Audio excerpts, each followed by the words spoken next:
This time on Watchers of Tomorrow, suddenly the ship is flying backwards. Hello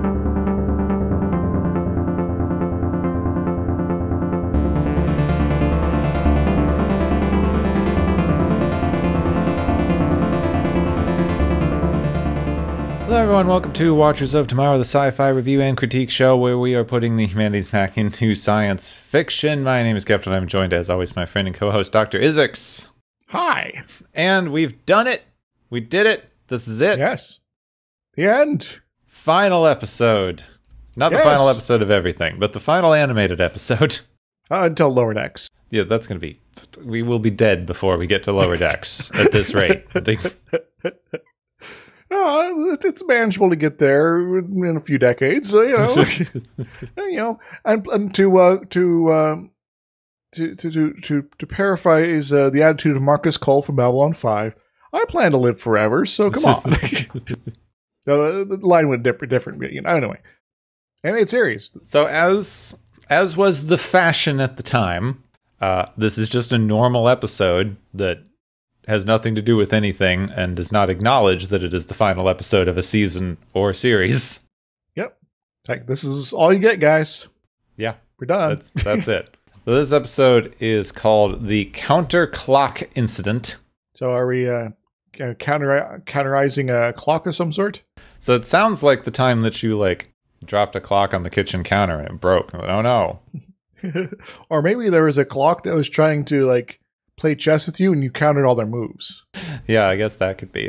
Were you just watching that, what is that, Queen's Gambit chess show now? With all the clocks? No, so many clocks. Is that good? It's fine. All right. I do enjoy chess. We should play chess sometime. The last time I played chess, my cousin beat me in 3 moves, so... I'll have to show you how to avoid that. This episode is written by Fred Bronson using the pen name John Culver, which none of the web pages that I use to find who wrote things mentions that this is a pen name, but they all just link to the page for Fred Bronson with no explanation, which I found confusing, personally. Yeah. Just gonna use a pen name, it's fine.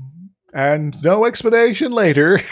Yeah, none of the pages mention that he wrote under a pen name until 4 paragraphs in. Though I think this might be the only time he wrote under that John Culver handle there. So I think so. So maybe it just wasn't relevant to mention, I guess. So he's best known for being a music journalist. Wrote several books about #1 hit Billboard songs and did a whole series interviewing American Idol contestants and things like that. Also, more relevant to what we're doing, he co-wrote 2 episodes of Next Generation. Ah, yes. The Game and Menage a Troy. There we go. There you go. I can pronounce things. You missed the pun. Yes. I just said the thing.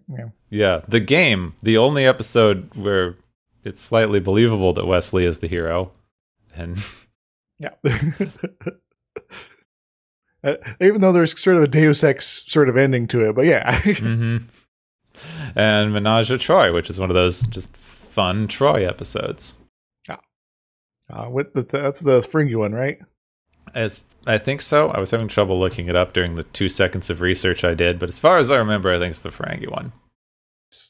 Yes, I'm seeing some Ferengi heads here, so yes. Which is one of the best. That's one of the best times that her mother shows up. Yeah, we'll talk about that when we get to that. That's a few years off. And that's, again, all of the guest stars in this episode are voiced by James Doohan and Nicole Nichols. Mm-hmm. Actually, you wouldn't call it. You don't get to see Nicole Nichols do a lot, but she is a very good voice actor. Yeah. You wouldn't call either of them doing all of the voices for this show. Yeah, it's just well, you suddenly are able to do all sorts of different accents here, and sure, James Doohan has his natural accent, but Commodore Robert April doesn't really sound like Scotty at all. So yeah. Meh. I mean, I'm sure it's a little easy to disguise when the character that you are playing is using a really fake accent. Yeah. So there's that. Yes. Though from what I've heard, it's actually a pretty good, like, very specific Scottish accent, just a slightly unusual one. From, like, people who know Scottish accents a little better. Like, it sounds really fake, but apparently it's, like, very specific. I think to Aberdeen, possibly. It's just, like, a weirdly specific accent that most people don't know. I'll have to note that, for the future. I figured that, like England and maybe like the United States, there's, definitely regional accents, but I didn't know to what granularity it was in Scotland, so.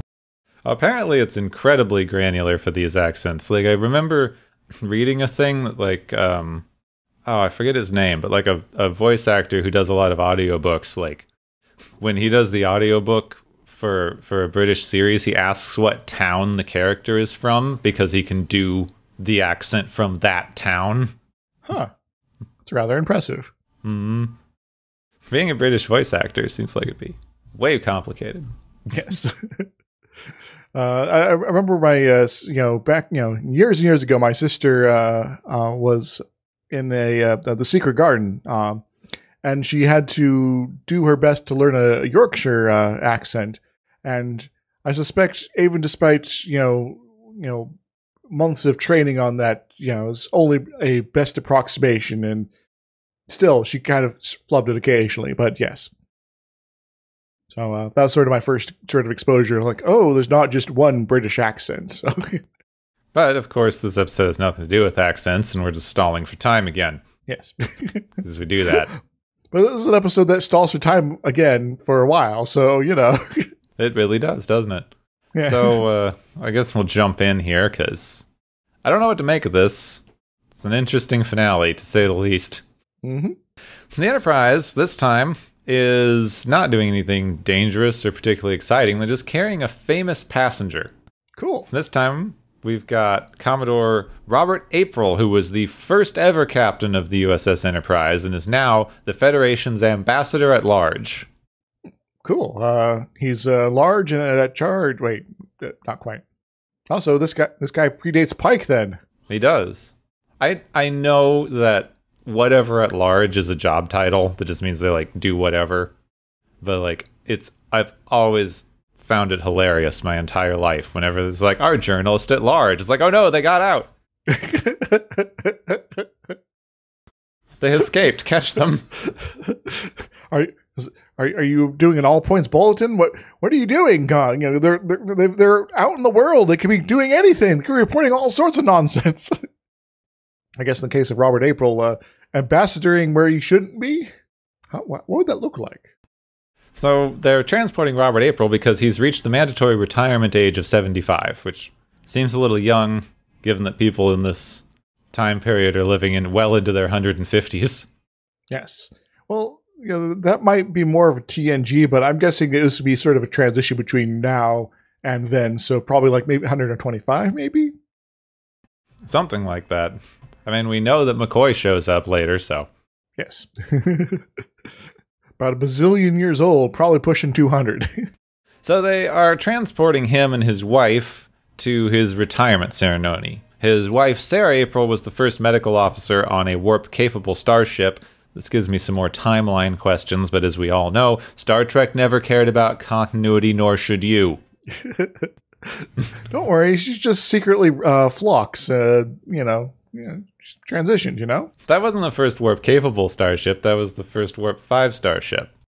So you're right. So she's been around for a while then, all right. Yeah, which means the first warp-capable starship would have been years before even Enterprise. So I guess she has been 75 for quite some time now. People make officer really young in Starfleet. Like, Kirk is captain of the Enterprise. He has been for at least 5 years, and he's only supposed to be in, like, his mid-30s. Yes. Which means he made captain somewhere around 30. So, I guess maybe this is maybe a product of the universe Star Trek exists in, that for some folks, they are basically redshirted away into the cornfield, as they say, at a pretty good clip. So if you are minimally competent, you become captain at ridiculously low ages. Maybe. Maybe. I'm trying to look something. This is so unimportant. I'm trying to see how old Riker was supposed to be in the first season. That's a good question. I don't know, because he wanted to be the youngest captain in Starfleet. But like, if Kirk made captain in his 30s. So, according to this, is the series Bible saying that Riker is 30 years old in the first season. Okay, so he's got like half a year to make captain. Yes. And, if Picard had never, been rescued from the Borg, maybe he could have made it in time. That's true. Or if he'd taken one of those dozen captain positions that they kept offering him during the first season to build drama. Yes. That would have made sense. The time his dad showed up and they did blindfolded judo or whatever it was supposed to be. But we're going to get to that pretty soon, actually. That was early.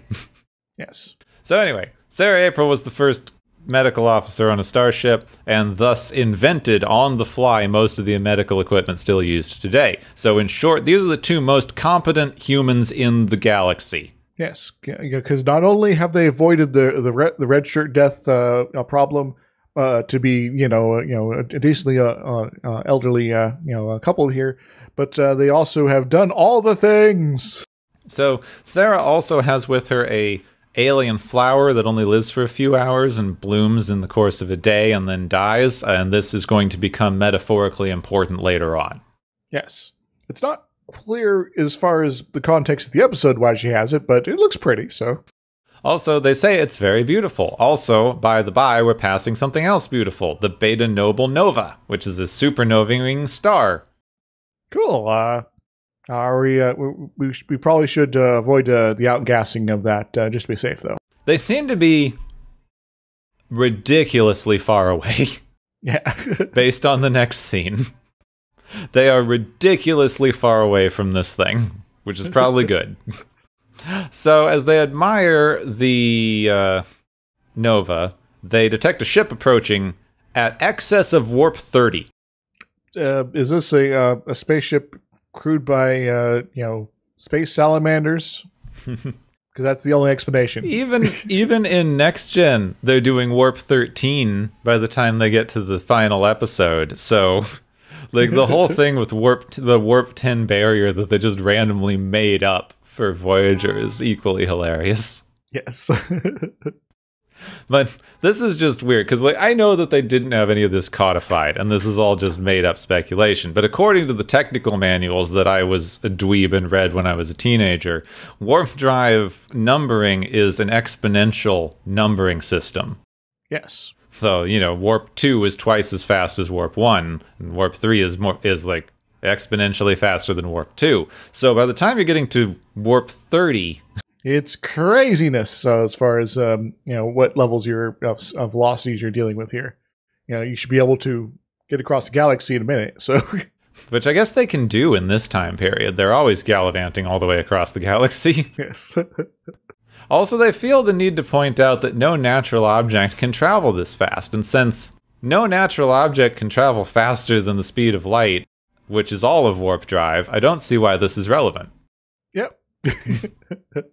So we're just in triple impossibility domains here, so I guess just shrug and move on. Yeah, is it one of those weird theoretical faster than light particles that would do nothing if it hits you?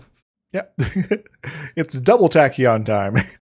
Anyway, this thing's on a collision course with the Enterprise, but they are able to move out of the way at the last minute because it seems that the ship was just on a collision course with them by accident because they were in the way of it heading straight towards the center of the supernova. Oh, so this unknown spaceship apparently doesn't have sensors. Okay, good. Yeah, they attach a tractor beam to the ship in an attempt to prevent it from destroying itself in the fiery heart of an exploding star. Yeah, that's good. Yeah.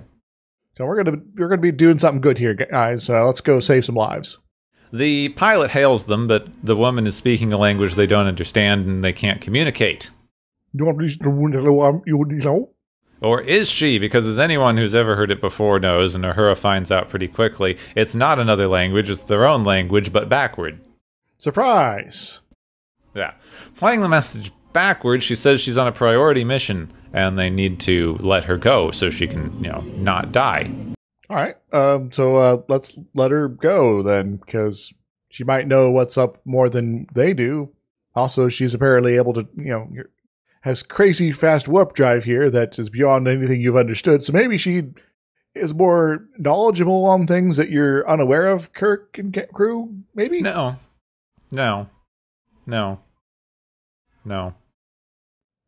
Well, whoops. Yeah. Kirk doesn't listen. But the ship's not doing great because the tractor beam is dragging them along at speeds that the ship was never meant to reach. So that sounds dangerous. Hope my deflector shields hold up. So finally, Kirk is forced to disengage the beam before it becomes too dangerous and they get dragged to the Nova themselves. Except it's stuck now. Okay, that doesn't make a lot of sense either, but, we're kind of on a trend here, so let's keep making stuff up as we go along. Mm-hmm. Sulu keeps trying to turn it off, but they decide that the only way that they're going to be able to do this is to prepare to very, very quickly break away as soon as the other ship is destroyed by the Nova, which will give them a few seconds to break the ship entirely before they too are dragged in via momentum. Let's hope this works, otherwise we're all going to be dead here. They get to the Nova and the other ship is in fact not destroyed. So maybe she did know what she was talking about. Instead of them all dying horribly, they find themselves flying backward in a white void filled with black stars. Okay, this is a little confusing. McCoy, did you pump your drugs out into everyone's air again? Maybe. I mean, that would be a much better explanation. Also, the flower that Sarah had, which was nearly dead, is blooming again and soon reverts to being a seed. That's ominous. They are basically all getting younger. The chronometer's running backward. Time is moving in the opposite direction. So we got some time wonkiness here. So, is it a transdimensional alien being that's causing us to rewind here, or what? It's the opposite day universe. Which works on, Bizarro world rules. Kinda. Cause and effect still happen in the same order. The processes happen backwards on a smaller scale, I guess? But in specific ways. Yes. The ship is still flying, it's just flying backward. They don't really go into whether it's using power or regaining power. This is just a charge parity time conservation issue. Yeah, probably. So the woman from the other ship hails them, and they can all understand her now because their brains are working in backward time. So apparently her being in our universe meant that she was operating backwards to us still, but us being in their universe means we sync up properly, so that seems to be implying some things other than things are just backwards in general. But there's some fundamental process that is different between the two universes that just sort of looks like it's making this effect. Seems like. Yes. So this woman's name is Carla 5, because they have numbers instead of last names, because that's edgy and cool and alien, I guess. In the future, everyone will have numbers. Just looking at 7 of 9. So she's an explorer. She explores space, but on patrol, a dead star nearby went nova and ignited and turned into a real star, because that's how things work here. They go the other way. Well, that's kind of cool and confusing, but isn't that just basic star formation where you have a massive object that has ingassing of a material that then comes to life when the star attains minimal fusionable mass? Or am I missing something here? I don't think you're missing anything. No. Okay. But instead of being drawn into the star's explosion and dying, she instead found herself in our universe and theorized that 2 stars just happened to be in the same place at the same time going nova in both universes, and it created a sort of portal that can get in between. Fascinating. Wait a moment, I'm having flashbacks to another Voyager episode where they use a supernova to breach the dimensional barriers. Yeah, I guess this just happens. Yes. So this is what she was doing when the Enterprise tried to save her. Unfortunately, the star is no longer nova, so they can't go back the same way. So I guess we're stuck here forever, or until we age backwards, I guess. They decide that they're going to head to Carla's homeworld in order to find another pair of stars that are coincidentally going nova in both universes. They say a couple times, that would be a giant coincidence. Yep. But there seems to be some some parallels between our universe and this one, but not everything. So Yeah, not all. It's weird. yeah, it's selective. So they beam down to her son's lab, who's an old man. And they find her dad there, who's a baby, because it's opposite day. Yes, I'm getting some Ozzy and Melee vibes here. I don't know if you've ever read that webcomic, but there's a portal in the one of the characters is couches that leads to a universe with pirates, and they age backwards like this. Yeah, seems likely. So they pull up what has got to be the jankiest looking map of the Milky Way I have ever seen. Yes, I don't think it's quite accurate. They overlay it on a map of the Milky Way from this universe, the opposite Milky Way, which is still spiraling the same direction. I feel that's a mixed opportunity. You could have done some really crazy stuff here. As I guess we need to make sure that things are aligned properly so that we actually have a good vibe of what's going on here. Because we only have one reference point here. How do we solve this problem? We could spend like 5 minutes trying to figure out a solution here, and that'd add more to the episode other than minutes on end of tension that is just tension. Yeah. So they decide, I guess for some reason, that the planet they're on, the human planet, is in the same place as Earth. Because reasons, I don't know why. Yeah. And then they match up where the novas are, because they know those are in the same place, and that lets them match up everything. They find all the stars that match up, and one of the pairs does happen to be a paired nova. Aha.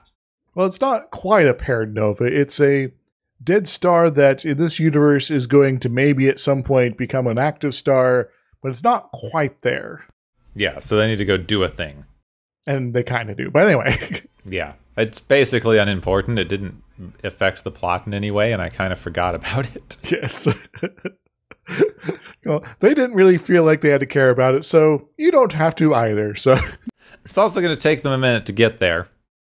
So the backward aging thing may actually become an issue. But weirdly enough, the backward aging thing is only now becoming an issue at all for the crew. Yeah, it seems to take some time to ramp up, and now it's massively accelerating. Yes. So I guess there's the backwards running clock on the Enterprise is now speeding up, I guess. So Carla gives them their ship to tow them into the Nova because their ship can't reach the necessary speeds to do it safely. Just cuz. They approach the star, but now the time slowing has like exponentially happened and they're all becoming children. And also apparently they lose their abilities as they backward age. Yeah, it is kind of funny hearing Kirk kind of do this voice cracking. So first Sulu gets too young to remember how to fly the ship. Then Uhura can't remember how to work the communicator.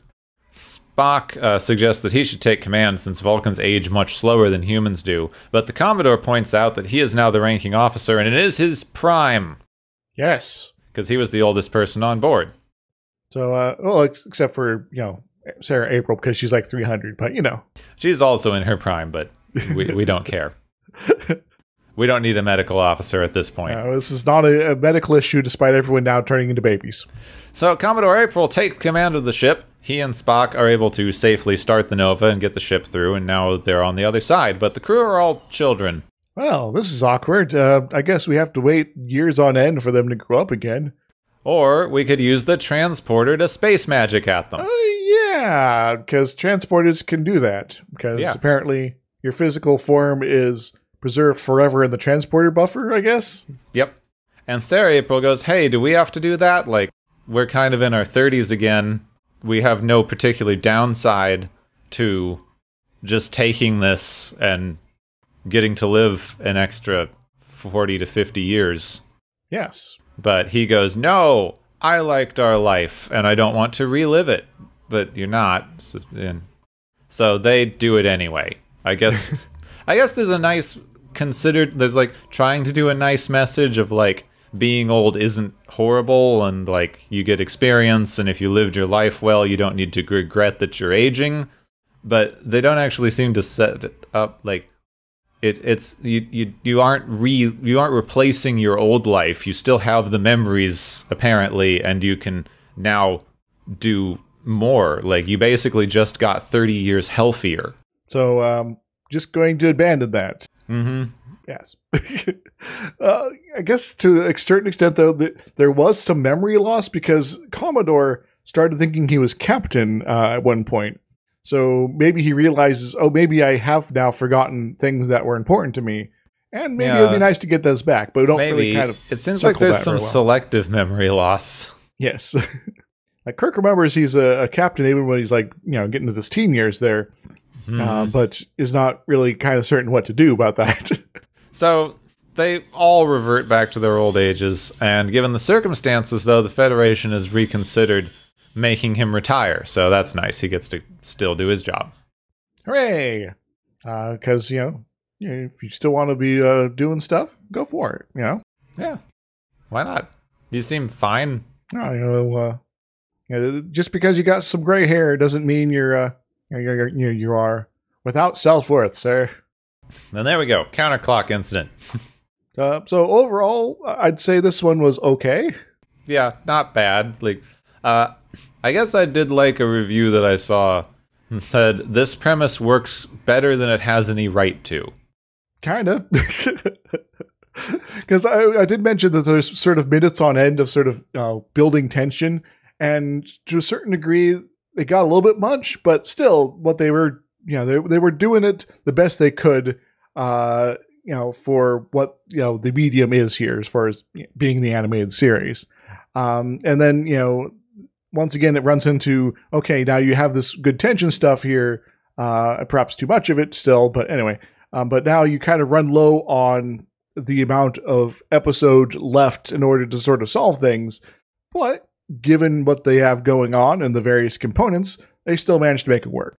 It's not that bad, but they spend a lot of time doing nothing like they always do. They don't really seem to want to do anything with it other than having this kind of wrap up at the end that's like, de-aging isn't actually as great as you think it is. Yeah. So yeah, it's kind of just there. Yeah.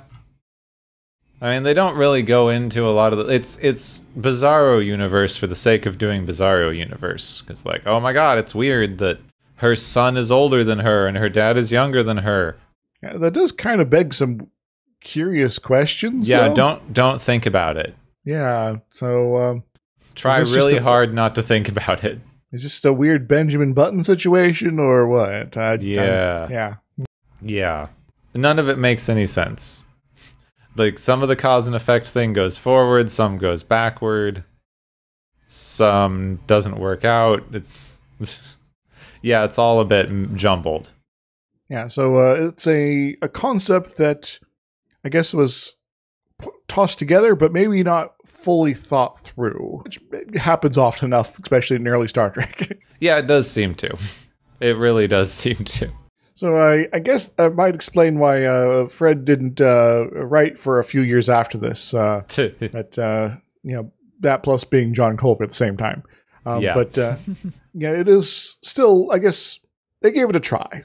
But overall, I didn't hate it. There's just not a lot here. There's the one message, like we said, there's the one message where the old people decided that de-aging wasn't for them. But they don't really go into the messaging was bad. You had to make it up, which makes more sense. If you did lose all of your memories and experiences and knowledge that you gained over the last, 40 to 50 years, then yeah, that makes sense that you're saying the slow deterioration of my body is worth it. That's a fine trade-off for me. I find the knowledge and experience that I gained through my lifetime more valuable. Yeah. But he didn't say that. Yeah, so it's the better message is implied but not well said. Yeah, he said if you didn't regret your life, it's fine. So if you did regret your life, if you've lived a life that you regretted, then by all means de-age. Yeah. But, he's Commodore Robert April, capital badass supreme, and so, I'm going to keep doing awesome things now. Yep. I'm going to remember the awesome things I did, so I remember how to do awesome things. Whee! I do think it's just quite fun how this screws up everything afterward, timeline-wise, just completely. They did not care. Yep. Now, there's a lot of stuff that just kind of has weird implications here, but I guess this episode might be one of the contributing things to why the animated series was generally considered non-canon for the longest time. Because it just kind of doesn't fit with a lot of stuff that's established in other Star Trek. But, you know, it's overall not terrible. It's just sort of there. It's, once again, as I said, you know, continuity is kind of can take a big backseat a position here if, you know, the purpose of the, you know, what you're presenting is not being a continuity hound here. You know, our series out there where continuity is everything. But, you know, as far as this is concerned, don't worry about it. What I think is so interesting when you get into these kind of continuity and lore discussions, which, like, I have as much fun with that as anybody. Yeah. It's fun to, like, piece all the pieces together and figure out what's supposed to be going on. But it's so interesting that people, like this was written first. This wouldn't actually be a continuity issue if they hadn't contradicted it in following series. Yep. So this was established first. So if you're going to be continuity hounding, this you know, establishes some of your rules and what's allowed. And Warp 33 is A-okay, folks. Yeah. So really, the problem here is that the people who wrote the movies and Next Generation didn't pay attention to the timeline that was already established. Yes. People get so mad that, like, the modern ones are doing that. That, like, Star Trek Discovery is retconning some stuff and not sticking to the established whatever. Mm-hmm. But, like, they've already abandoned it. They abandoned continuity and lore years ago. Yep. Next Gen doesn't care what happened in original series or the animated series or even most of the movies. Yes. Sometimes not even in TNG. Yeah, so why are we putting so much time and energy into this? Like, it's a fun thing to do, but you shouldn't be attached to it. Yes. I guess as someone who's also a big fan of Doctor Who and some of its continuity snarls there is a certain amount of, all right, so, you know, in this universe, this is kind of how things work, and so don't worry about it. And how things work is, don't worry about it. You know, they could have explained this at any point, even in Star Trek, the same way they do with Doctor Who. Because Doctor Who's whole thing is like, yeah, everything in time is always in flux always, so it doesn't matter. It's a time travel show. Yes. But, like, the amount of time travel that they do in Star Trek, any of this could have changed at any point, just massively. Yes. So, and I guess one of the things, it also opens up some room for fan speculation as opposed to just fan condemnation, where it's like, okay, so they are saying that this is true at this point, but this is impossible at this point. So maybe what the basic definitions that are involved have changed in between these 2 points. That, you know, not that the physics is different in the universe, but how they measure its difference. So if there is a warp 10 barrier for sure in Voyager, maybe warp 10 means something different then than it does back at the classic series. So maybe that at some point it's like, wait, this is a TOS era, warp 1, 2, 3, 4, and 5 and things like that are all about this sort of factor, strain on the warp coils. But maybe in TNG era, it's like, there's, we figured out a specific mathematical whatevers to trace things here. And so for the first number of warps, things match the old scale pretty well. But after this point, things diverge wildly or something like that.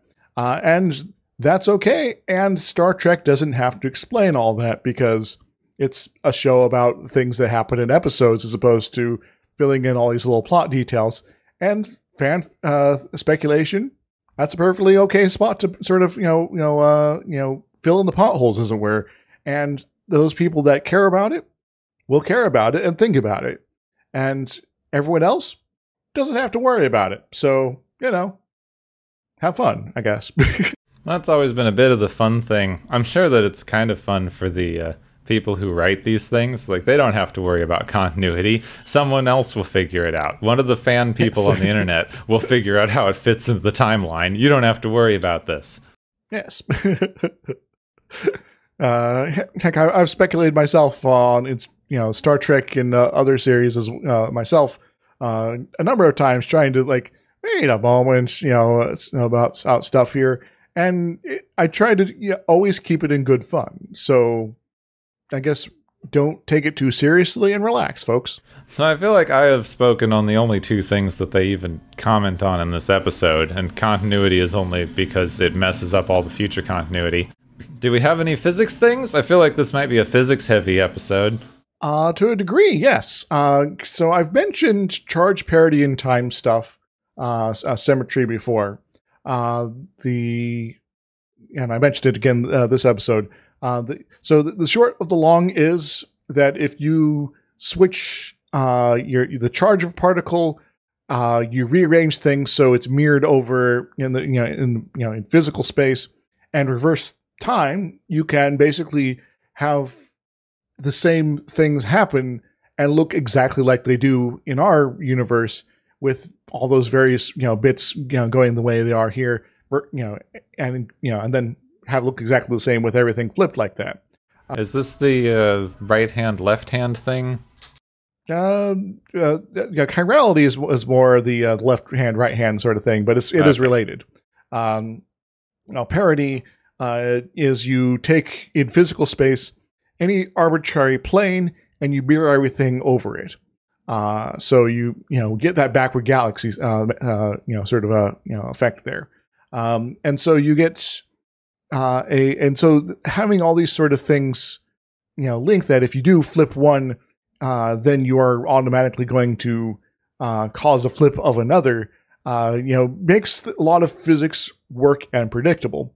But there is some speculation that CPT symmetry isn't a thing, and that you could potentially have situations or contingencies where that's not the case, which has all sorts of crazy implications, specifically about Lorenz violations. Now, what is a Lorenz violation, Gepwood? It's when you touch Lorenz in a way that he does not like. Okay, so I was going to go for a different definition, but I think that technically works. But what I'm speaking of specifically is that there's a Lorenz basically symmetry is that physical quantities that we see in our universe are able to be transformed in various location, time, etc., and everything still basically works out. And so, you might have things with general relativities causing stuff, but given this sort of locally space still looks flat at a very, very, very, very small level, no matter what larger scale bending of space-time you have, things still work out as far as the core physics going on here. And so this is a very much a, if you look at a small enough scale, everything should operate the same way. And if charge parity and time violation is a thing, that local invariance of how physics works is also not going to be holding up here. So that will mean all sorts of crazy stuff becomes possible. For instance, the speed of light might not necessarily be a fixed value anymore, which could be a little disconcerting since that's how a lot of physics works. And so you could also have things where, the maximum speed a massive particle can go is different than the speed of light as well. And so you have all these sort of, various bits in extreme cases start suddenly diverging as far as what should equal another thing. And so suddenly well, we got massive particles that are now going faster than the speed of light, but the speed of light's still a constant. How does that work? And that starts to have other consequences as far as, fallout in physics goes. And so you get sort of a cascade of possible things that are we believe to be impossible in the current sort of view of physics now suddenly become possible. You could also have situations where, say, circularly polarized light. So you basically got light as part of its wave structure has an amplitude trying not to have too much science jargon here, where so basically the wibbly bit sort of is pointed in one direction. Now this pointed direction can also rotate around the axis of direction. So it looks, instead of going up and down as far as wave, normal wave stuff, if you only look at the cross section, it sort of looks the same. But if you look at the whole wave, it's actually changing the direction of that amplitude, so it goes around in a circle. Now, you could potentially have a situation, if there is Lorenz violation, and thus CPT violation, that rotation is different depending on which way it's rotating. So you could have one light, a beam that's circularly polarized in the left direction, and another one going in the right direction, go through the same space, and they end up behaving differently despite all input being the same, other than that direction. And so you can get, that's maybe a potential way to detect this sort of thing, is to actually look at this circular polarization and some weird physical cases here. So far, we've not found anything that's for sure sign that Lorenz violation is a thing. However, I think in this episode's backwards universe thing, that might be a place to look. So possibly it's not just about being a backward time universe. It's got slightly different physics rules. I'd have to guess so, yes. So it's basically a universe where everything's kind of messed up. So that's how you can maintain some stuff still having normal cause and effect, yes, and other stuff not. So, things are all sorts of wonky there. So don't worry about it too much. Now, back to real physics sort of stuff. There has been a number of things that look like they might be either Lorenz violations or CPT violations. But for the most part, they've been solved. I think the only one that's left open that I could find information about involves neutrinos and antineutrinos and things like that. And it's sort of a marginal case where it's like, we need to look into this more. Also, it's been a decade and we've not found more information, so Okay, so not any real good grounding on this sort of stuff as far as this violation goes, at least in our universe. So So no backward time travel anytime soon. Not easily. Or faster than light travel. Now, I have looked, like 15 years ago, I did read a number of papers and things like that on this specific subject, looking at another sort of Lorenz violation possibility, that matter and antimatter have different masses, because in that case, that also implies CPT violation, because if you're flipping the charge of an electron and suddenly its mass is different, that's going to also cause things not to look exactly the same if you do all the the other flips there. Because as I said at the beginning of this bit here, that if you have all those flips there, you should have the outcome look exactly the same as it does in our current for whatever physical process you're observing. And so if suddenly the mass is different, then things are definitely going to look differently. So that's definitely a very solid sort of variance there. And the thing I was looking at specifically was, an early universe, having a difference between matter and antimatter mass could very much be important, because there was a lot more antimatter to go around, because it hadn't all been annihilated with a whole bunch of matter yet. So that's a thing. And so that could cause potential weirdness in like the cosmic microwave background and things like that. Or neutrino background as well. Yes. So I basically don't know as much about physics as everyone thinks. There's a bunch of random possibilities that could change everything we think we understand about how everything works. Kind of, but I guess thankfully there's also been a good number of measurements that say things do work exactly as we expect them to, so that's good. But in physics, they're looking for those gaps, those holes in what we understand, and verifying that everything that we understand works out in all cases is kind of part of the process. That knowing for certain 100% is not really something you do, but we're pretty sure this is how it works is sort of the best you can get most of the time. So the physics department at universities is like, hey, have you broken the universe yet? No, not yet. I'll keep trying. We're going to keep trying, guys, here. We'll let you know if we come up with anything. Don't expect anything, in the near term, though. Just FYI. So breaking the universe is something physicists kind of look into.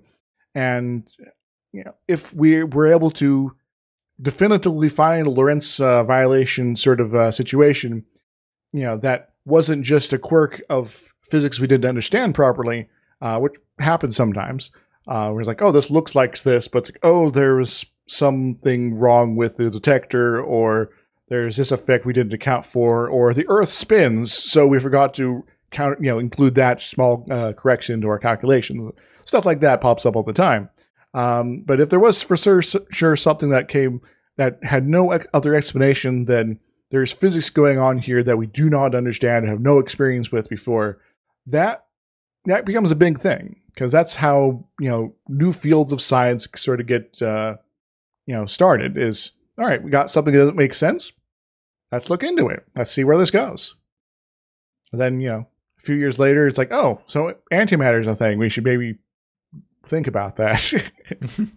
Then one day you do find the backward time universe.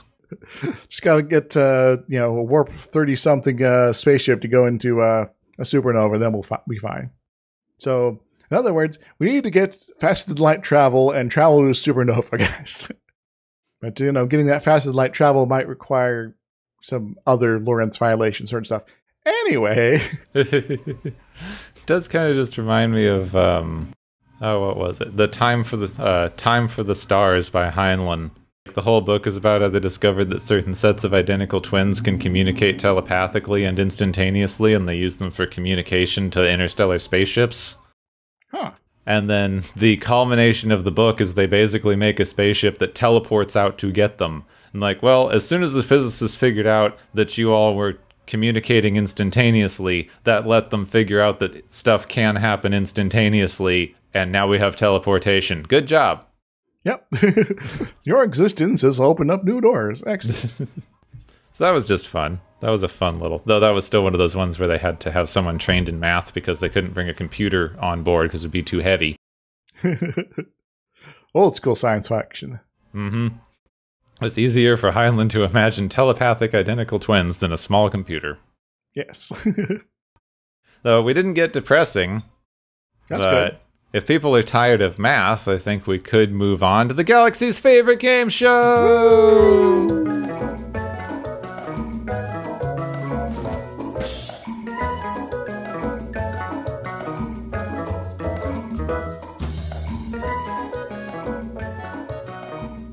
Hey everybody, welcome to the Galaxy's favorite game show. Hope you're looking all beautiful tonight, because we're all becoming younger today, apparently. We got several prizes to hand out because our various contestants have been racking up various scores here. The physical challenge got really weird because everyone got turned into babies, so some of them might still be lost in the ball pit. Anyway, our first prize is the Whoops Prize, which goes out to the Enterprise for getting tethered to the Carlos V ship, getting pulled into a reverse time dimension. What does it win, Kepwin?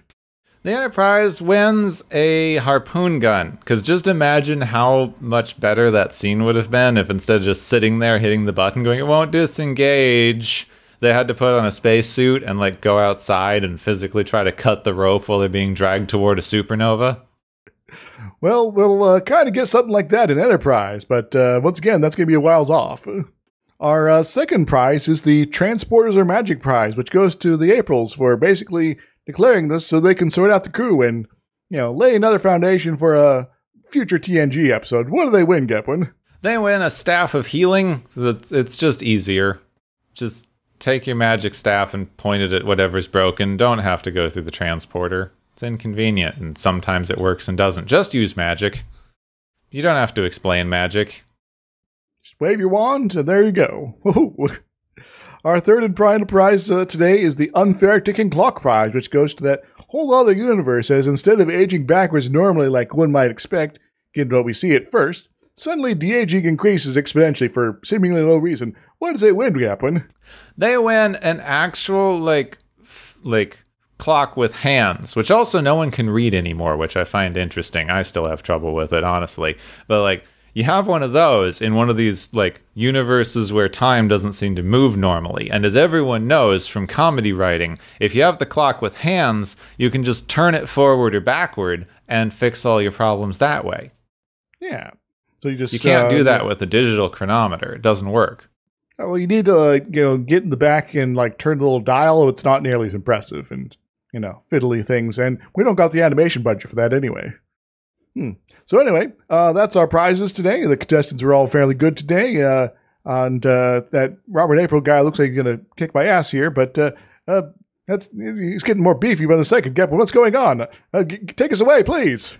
Yes, thank you all for joining us as you age backward and spend an extra hour in the ball pit. Thank you for putting up with the nonsense that we've been doing this season on the Galaxy's favorite game show. Woo!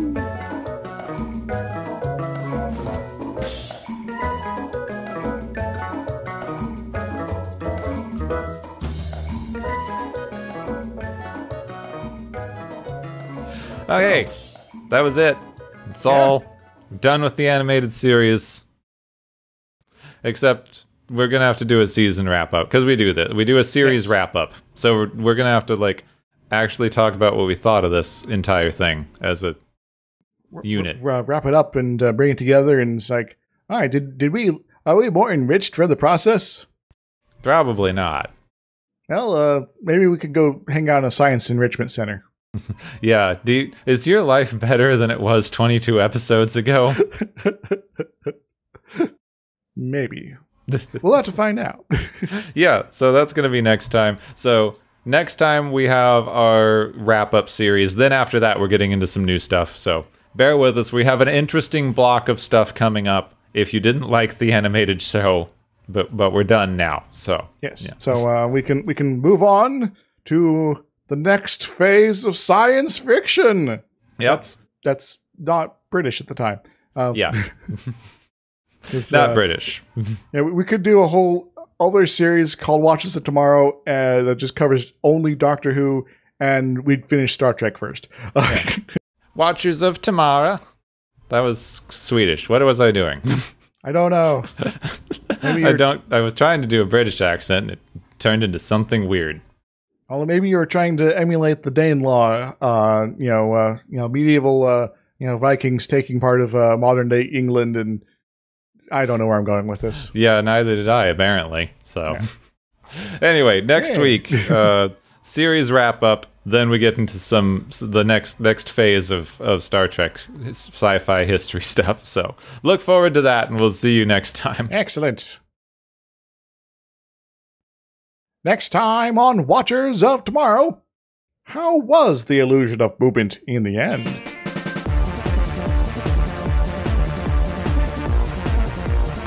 You have been listening to Watchers of Tomorrow, a podcast on science fiction media.